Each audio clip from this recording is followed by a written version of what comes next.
Hi అండి. అందరికీ నమస్కారం. Welcome to my channel. ఈ వీడియోలో ఏపీ ప్రభుత్వ ఉద్యోగులకు మరియు పెన్షనర్లకు పెండింగ్ బిల్లుల చెల్లింపులతో పాటు 12వ పీఆర్సీ అమలుకు డేట్ ఫిక్స్, దీనికి సంబంధించినటువంటి పూర్తి తాజా సమాచారాన్ని వీడియోలో తెలుసుకుందాము. వీడియోని అయితే ఎక్కడే గానీ స్కిప్ చేయకుండా ఎండ్ వరకు చూసేయండి. ఇన్ఫర్మేషన్ పూర్తిగా అర్థమవుతుంది.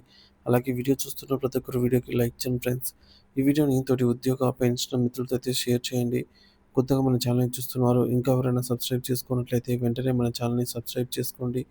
దీని ద్వారా నేను చేసే లేటెస్ట్ వీడియోస్ అన్నీ మీ వరకు రీచ్ అవుతాయి. ఇక ఆలస్యం చేయకుండా వివరాల్లోకైతే వెళ్ళిపోదాము.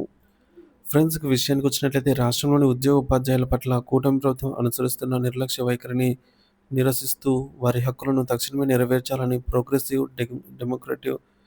Democratic front PDF MLC Burra Gopimurthy demand చేశారు. కాకినాడలో యూటీఎఫ్ హోంలో ఏర్పాటు చేసిన విలేకరుల సమావేశంలో ఆయన మాట్లాడుతూ ప్రభుత్వం ఇచ్చిన హామీలను విస్మరిస్తోందని తీవ్ర స్థాయిలో విమర్శించారు. 12వ పీఆర్సీపై తీవ్ర జాప్యం. గోపిమూర్తి మాట్లాడుతూ ఉద్యోగ ఉపాధ్యాయులకు వర్తించే 11వ పీఆర్సీ గడువు 2023 జూన్ 30తోనే ముగిసిపోయింది.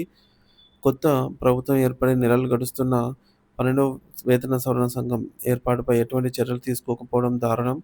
గత ప్రభుత్వం పీఆర్సీ కమిషన్‌ను నియమించినప్పటికీ దానికి సరైన బాధ్యతలు కేటాయించకపోవడం, ఆ కమిషన్ చైర్మన్ తన పదవికి రాజీనామా చేసిన విషయాన్ని గుర్తు చేసుకోవాలి. ఇప్పుడు కొత్త ప్రభుత్వం తక్షణమే ఈ ప్రక్రియను ప్రారంభించాల్సిన బాధ్యత ఉంది అని స్పష్టం చేశారు. ఎన్నికల హామీలు ఏమయ్యాయి? ఎన్నికల సమయంలో ప్రస్తుత ముఖ్యమంత్రి చంద్రబాబు నాయుడు గారు ఇచ్చిన హామీలను గోపిమూర్తి గుర్తు చేశారు. ప్రతిపక్షంలో ఉన్నప్పుడు గత ప్రభుత్వం రివర్స్ పీఆర్సీ ఇస్తే మేము మెరుగైన పీఆర్సీ ఇస్తామని గట్టిగా చెప్పారు.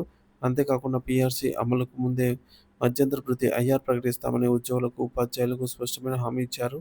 కానీ ప్రభుత్వం ఏర్పడి సుపరిపాలన అంటూ సంబరాలు చేసుకుంటున్నారు తప్ప ఉద్యోగుల సమస్యలపై కనీసం దృష్టి సారించడం లేదు.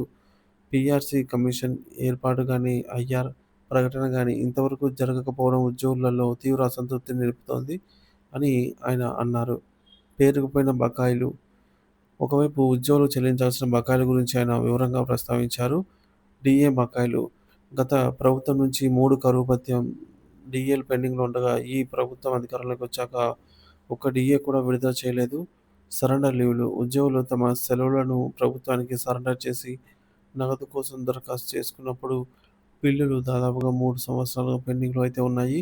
ప్రభుత్వం ఈ బిల్లులను చెల్లించడంలో తీవ్ర తాత్సారం చేస్తోంది అని మండిపడ్డారు. పీఆర్సీ ఎర్రియర్స్. గత పీఆర్సీకి సంబంధించిన బకాయిలు, డీఏ ఎర్రియర్స్ రూపంలో వేల కోట్ల రూపాయలు ప్రభుత్వం ఉద్యోగ, ఉపాధ్యాయులకు బాకీ పడి ఉంది. గ్రాట్యుటీ. పదవీ విరమణ పొందిన ఉద్యోగుల పరిస్థితి మరింత దయనీయంగా ఉంది. గత ఏడాది అక్టోబర్ నెల నుంచి వారికి చెల్లించాల్సిన గ్రాట్యుటీ కూడా ఇంతవరకు విడుదల కాలేదు. ఇది వారి హక్కులను కాలరాయడమే కాదా అంటున్నారు. ప్రభుత్వానికి తక్షణ డిమాండ్లు. ఈ సందర్భంగా గోపిమూర్తి ప్రభుత్వం ముందు ఈ క్రింది డిమాండ్లను ఉంచారు. మొదటిది, ముఖ్యమంత్రికి ఇచ్చిన హామీ మేరకు తక్షణమే 12వ పీఆర్సీ కమిషన్‌ను నియమించి మధ్యంతర భృతి ఐఆర్ ప్రకటించాలి. రెండోది, పెండింగ్‌లో ఉన్న 3 డీఏలను వెంటనే విడుదల చేయాలి. ఏళ్ల తరబడి పెండింగ్‌లో ఉన్న సరెండర్ లీవ్ చెల్లింపులను, పీఆర్సీ బకాయిలను తక్షణమే చెల్లించాలి. పదవీ విరమణ ప్రయోజనం. పదవీ విరమణ పొందిన ఉద్యోగులకు చెల్లించాల్సిన గ్రాట్యుటీ వెంటనే విడుదల చేసి వారిని ఆర్థికంగా ఆదుకోవాలి. అలాగే ప్రభుత్వం స్పందించని పక్షంలో ఉద్యోగ, ఉపాధ్యాయ సంఘాలతో కలిసి భవిష్యత్ కార్యాచరణను ప్రకటిస్తామని ఉద్యోగులైతే హెచ్చరించాయి.